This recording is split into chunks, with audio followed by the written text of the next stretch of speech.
আমাদের এই জায়গাটা হচ্ছে পুকুরটা খনন হয়ে যাওয়ার পরে আমাদের মন্ত্রী মহোদয়ের সাথে কথা হয়েছে, জাকারিয়া তাহের সুমন সাহেবের সাথে কথা হয়েছে। উনি আমাদের আশ্বস্ত করেছেন এইখানে ওয়াকওয়ে নির্মাণ করে দিবেন, বয়স্ক লোকটা যেন হাঁটতে পারে। উনি আরো আশ্বস্ত করেছেন এখানে বৃক্ষরোপণ কর্মসূচির মাধ্যমে তারেক জিয়া আমাদের প্রধানমন্ত্রী জনাব তারেক রহমানের নির্দেশনা আছে যে গাছ বৃক্ষরোপণ কর্মসূচির এখানে চারিদিকে বৃক্ষরোপণ কর্মসূচি হবে, গাছ লাগানো হবে, ওয়াকওয়ে নির্মাণ হবে এবং সেটার বাস্তবায়ন ইনশাল্লাহ আপনারা খুব অতি শীঘ্রই দেখতে পাবেন। এতদিনেও কেন এটা উদ্ধার করা যায়নি? এতদিনে আমরা আজকে 4 বছরের আন্দোলন, আমাদের 4 বছরের আন্দোলনের মধ্যে আমরা এই এলাকাবাসী এমন কোনো জায়গায় না গিয়েছি।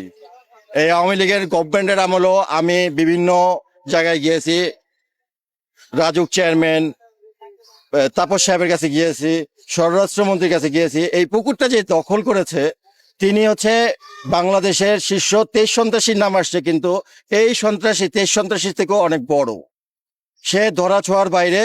তৎকালীন স্বরাষ্ট্রমন্ত্রী আমি যখন বললাম এই পুকুরটা সাইদুর রহমান শহীদ দখল করে রেখেছে, তখন সে আমাকে বলে ও তো একটা ডাকাত। ভাই নেমে একটা মানুষকে স্বরাষ্ট্রমন্ত্রী চিনে তৎকালীন, কিন্তু তাকে ধরা ছোঁয়ার বাইরে রেখেছে, তাকে ধরে নয় পর্যন্ত। এত বড় একটা সম্পদ ভূমিদস্যু এই এলাকার শুধু এই পুকুর দখল করে নেই, এই এলাকার কমিটি সেন্টার, এই সমাজ কল্যাণ সমিতি দখল করেছে, এই এলাকার খোকন ক্লাব, এই এলাকায় এখনো সে বাজার দখল করে রয়েছে অবৈধভাবে।